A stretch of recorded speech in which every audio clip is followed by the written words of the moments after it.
Hey, listen to Wrestling Roundup on FreeFM, ArrowFM, and MPR. As always, I'm Grady, and live on Discord we got Josh. Hey. This past weekend was Backlash. 5 matches on the card. Let's run them down. I'm just gonna go bottom to top. Bron Breakker, Seth Rollins. They clashed for the longest match of the night, and Bron came out on top. Yeah. Little tomfoolery, uh, it was a really good match. Breaker, I think it do think that it was the win that Breaker needed to start. If they're going to do like a series of matches, Breaker needed to win the first match. But yeah, it's just definitely it was a brawl, absolute brawl. Both guys brought it, and we'll see where they go from here. But yeah, it was definitely it was a plus for Braun Breaker. Yeah, I think in terms of where they go from here, it's getting a little wishy-washy. Like if we look at Raw, clearly the Street Profits are wanting the championship still. Joe Hendry still is taunting and hating on Logan Paul. That does leave you a lovely 3-on-3. Seth Rollins orbiting all of that. He's got beef with Braun, and his beef with Braun just got the Street Profits attacked, which kind of annoyed them. So Seth doesn't really... He's got his own thing. He doesn't fit on either side of the fight, really. Yeah, that kind of been Rollins' thing for the most part since breaking out of the Shield. Is that he does things people suffer, and it never really comes back to him. Yeah. It's, as you say, very interesting to see where it will go. I don't know. I don't know just yet. Could it be a world where Seth Rollins maybe takes some of the group back and Braun gets out? That's kind of where we thought maybe it was going to head to a while ago. We'll have to see how it all develops week to week. Next up, the United States Championship was on the line. It was a rematch. Trick Williams is newly crowned champion going up against Sami Zayn. And Trick Williams had the new champion buff. Um, Hopefully this is the end of this page of Trick Williams' title reign. We move on to something else, and we get some sort of crash out by Sami Zayn. Yeah, I think especially the way like he won the title just to get his spot on WrestleMania, immediately lost it. Then all of the stuff with the Gingerbread Man, with Lil Yachty. Sami Zayn is definitely like a trigger here away from exploding. And I agree. I think Trick's beaten Sammy twice now. We can move on from this part of the feud. They do both have decent directions to go. The United States Championship has been pretty openly defended lately. I'm sure that SmackDown mid-card that's still super talented. Anyone can step up into a feud with Trick, and can't wait for Sami Zayn to burn out, as you said. Ultimately, I do still think Trick Williams Carmelo is my personal end goal, but I think it might be a little too soon in the year. We got to put at least 1 or 2 more feuds in there, but we'll see. Maybe they go ahead with it straight away, and all of this is invalidated on SmackDown this week. Yeah, who knows? We had a tag team match. We knew the Miz and Kit Wilson were going up against Danhausen and his partner, if he could find one. Couldn't find a partner. Instead, invented a cloning machine. It kind of worked. It cloned out a Minihausen, and then later on cloned a bunch more Minihausens in the middle of the match. Danhausen won. Yeah, it was just pure fun, pure unmitigated fun. Um, I don't know where they're going, but it is fun to see the them trying to curse. Kit Wilson blocks it with a mirror. and then Miz tries to use the finger fire scissors, but it blows up in his face, quite literally. And this was just pure fun, and that's the best part of wrestling is when it's fun. Yeah, I was thoroughly sports entertained with this one, and along with Penta, which is my partner's favorite wrestler, I think. I haven't asked explicitly, just from vibes. I think Danhausen might be a number 2. I read the entire Backlash card to them, and they were like, well, I want to watch the Danhausen match over everything else on the card. And I was like, okay, this is what we're going to watch then. It's working. Yeah, he is a bigger star in just the 3 months since he had his infamous debut than he ever was in AEW. It's sure. going to be huge when he wins a title, because I think the crowd is going to go bananas for it. Who knows? He might win the John Cena Classic. Yeah, I can't stop. Like, Danhausen still wants the Miz to mentor him, and I feel like this whole feud with Miz and Kit, that's where we're gonna go. And I can't stop seeing a match graphic in my head with Damian Priest and R-Truth on one side, and the Miz and Danhausen on the other side, as you would have never expected any of these people to be involved in this match, but they are, and it probably would explode. R-Truth and Danhausen in the same match, I don't think that's physically capable through the laws of sports entertainment, but hey, we'll see. It'll be fun. If that happens, it'll be fun. I kind of still want, honestly, I still want Kit Williamson to still be dealing with and working with Miz and Danhausen even after the tag team happens. It'd be great to see Miz mentor both of them. Yeah. But it's just going to be fun, no matter where we go from here. We know this does have a ceiling. We're never going to see Danhausen as WWE champion, but we're going to have a blast while we watch him. Yeah, and you mentioned in there the John Cena Classic. I guess it's a good time to talk about that announcement. Felt a little half-baked, but John Cena comes out, announces a competition to showcase some of the NXT folks, some of the main roster folks, similar to the Saturday Night's main event with his final match. There'll be a fan vote. There'll be a championship. Even if you lose your match, you can still be fan voted as the champion. Novel, at least.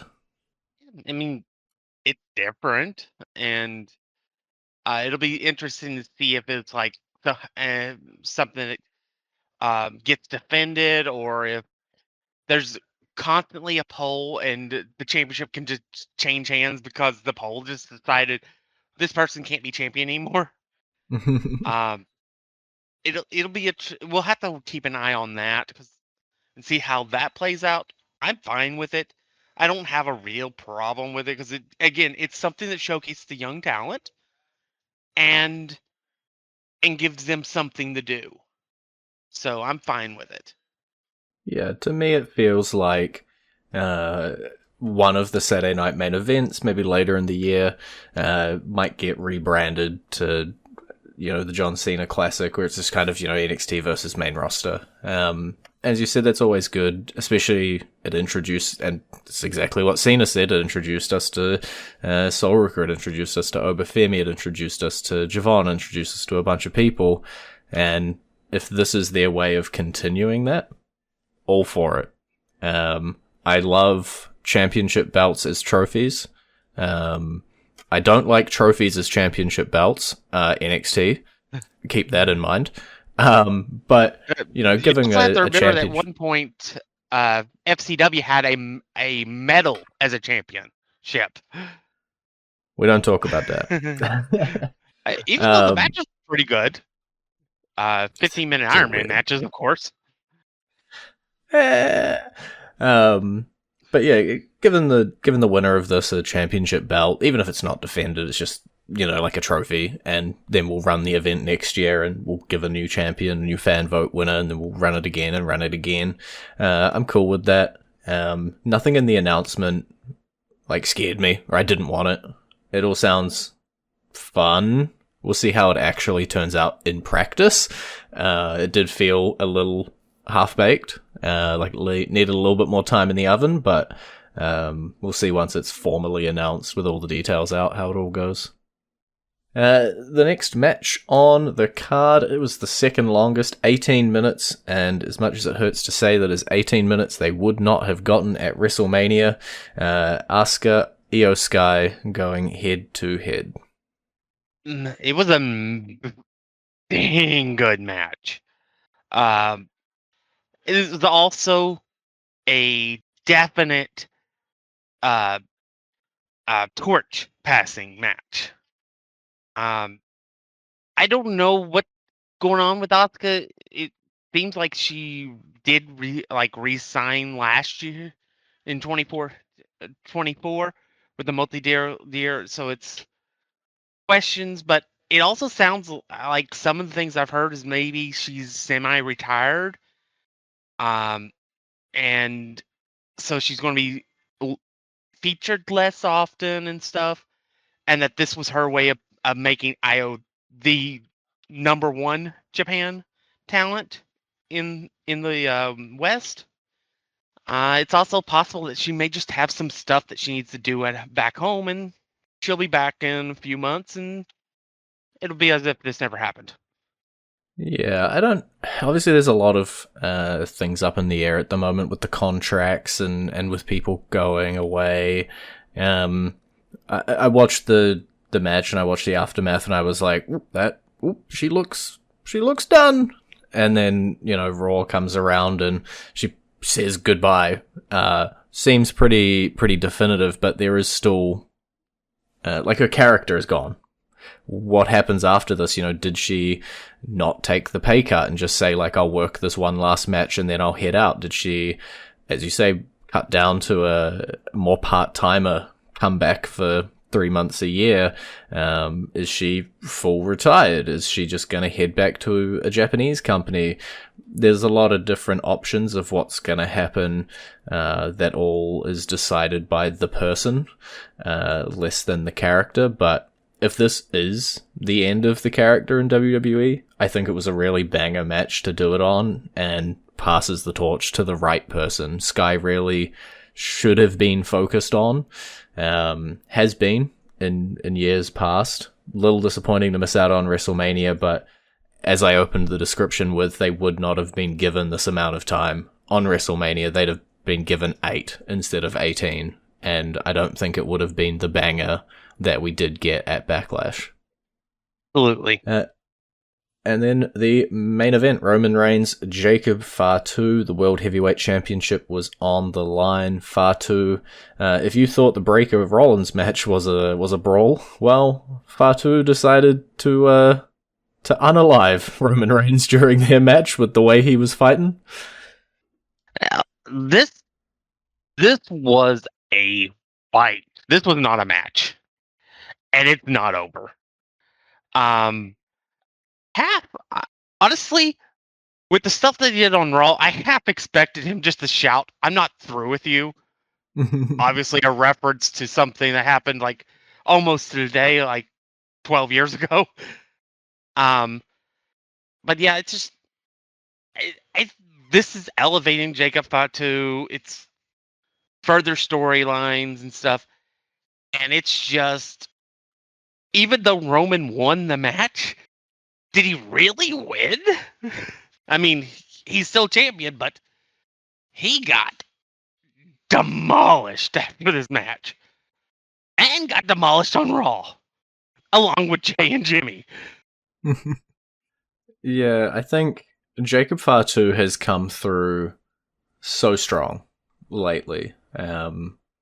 Whether it was, him beating Braun Strowman, if you think even further back, or him coming through Drew McIntyre with their feud there, and now going against Roman Reigns. I think losing against Roman Reigns a couple times for the World Heavyweight title is going to do a lot more for him than capturing a mid-card championship. He is being positioned and portrayed as that main event guy who, when he is unleashed, nobody can stop him.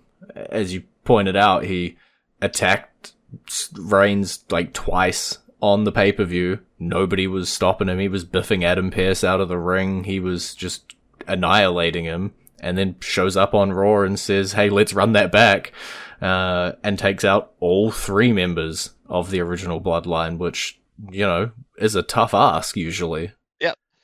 Especially with the fact that he put all 3 of them through a barricade at the same time. That is, I think, something else. I mean, we've seen wrestlers just wallop Reigns and the Usos individually. We've never really seen a 3-on-1 go poorly in the favor of the 3. Yeah, it is. It's typically, you know, the numbers game in the favor of the Bloodline. It was not the case today, or this week even, and it sets you up to go like, hey, are they going to pull the trigger on Jacob? Are they going to give him the world championship?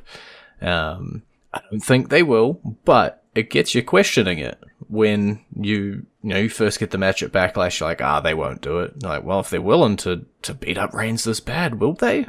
Maybe. It gets you thinking, and it builds Jacob up even further. Yeah, literally the only thing that was missing was them putting Reigns in an ambulance and having the ambulance get tipped over. That's literally the only thing that was missing. Which is why and it might be next week. That. Yeah. I have obviously I think we're going to get another match. We're going at the next pay-per-view. I don't know. Who knows? It might be the Saturday night main event. I don't know, but this feels like the main event for Clash of Italy. Mm-hmm. And honestly, there's probably a 50-50 chance that they pull the trigger based on stuff like that. Yeah. Well, let's go into our entrance theme. So when we come out of it, we can talk. I think another match has already been made official for Clash at Italy, but first, for our entrance theme, it is gonna be Asuka.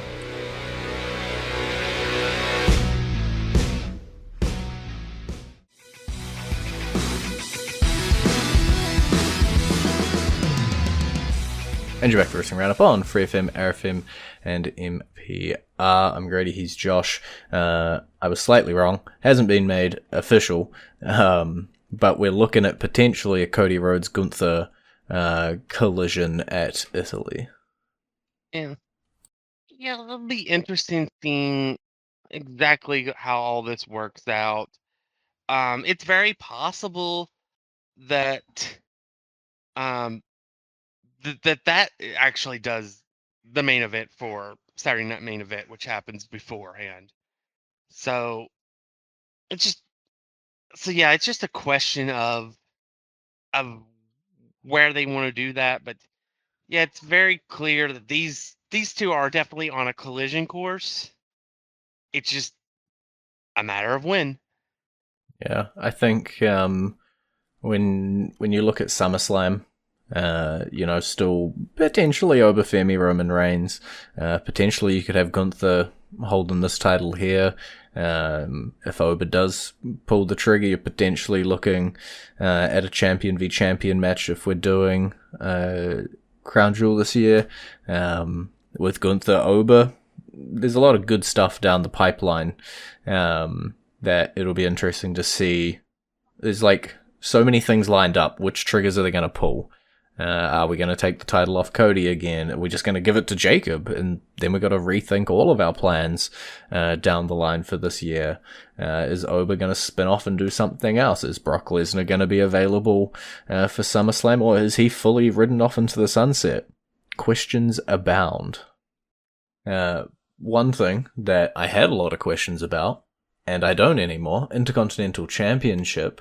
It looked like we were going to get a Fatal 4-Way. In fact, even on Raw this week, it looked like we were going to get a Fatal 4-Way. It seemed Penta, Evans, Ethan, and Rusev still all clashing in their different combinations, but as far as I can see, official for Saturday night's main event is just a one-on-one.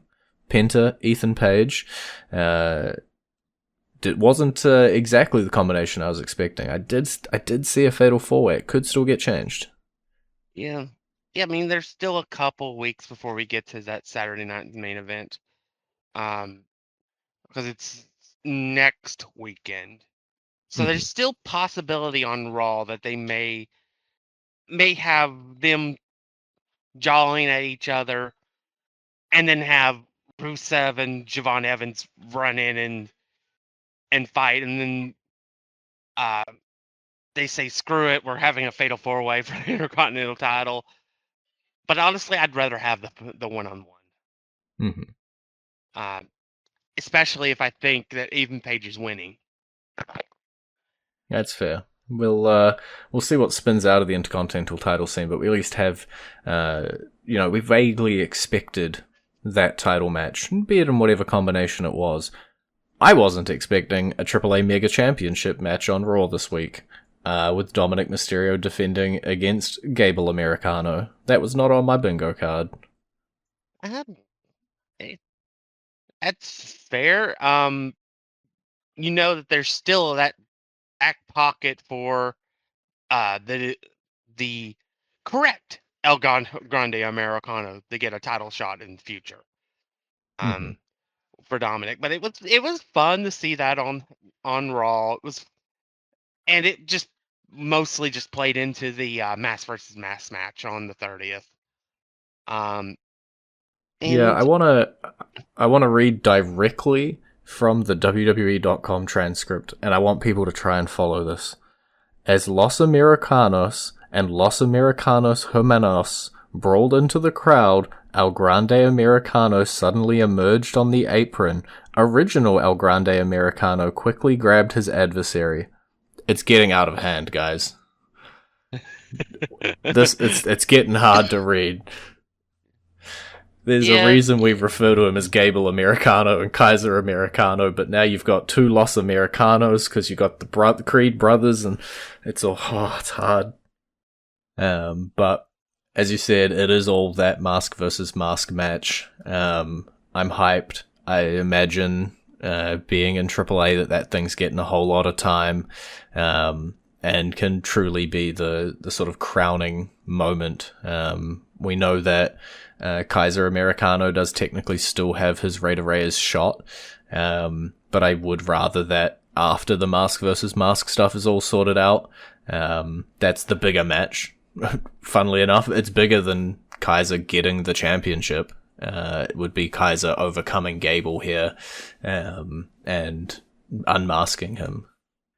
Just we've got to get somewhere, and it's just, for the love of God, end this with Dad Gable. Let's get him back, and maybe we can still salvage something with him and the new Alpha Academy with the Creed brothers, because it's been way too long. The injury was sad.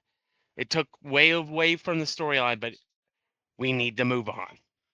Yeah, we definitely do, and we only have a couple minutes left to talk about it, but I do want to mention the Obafemi Open Challenge.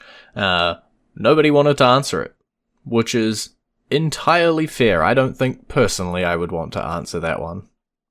Nope. Which then resulted in him doing what's classic with Giants doing, and beating up on a tag team. Because why not? Yeah, I think there's something funny about nobody stepping up and him going like, well, fine, I'll just go get my opponent then, and just picking up the first two people he sees and just hauling them down to the ring, and they're like, these are my opponents, let's go. Yeah. It's fun watching these.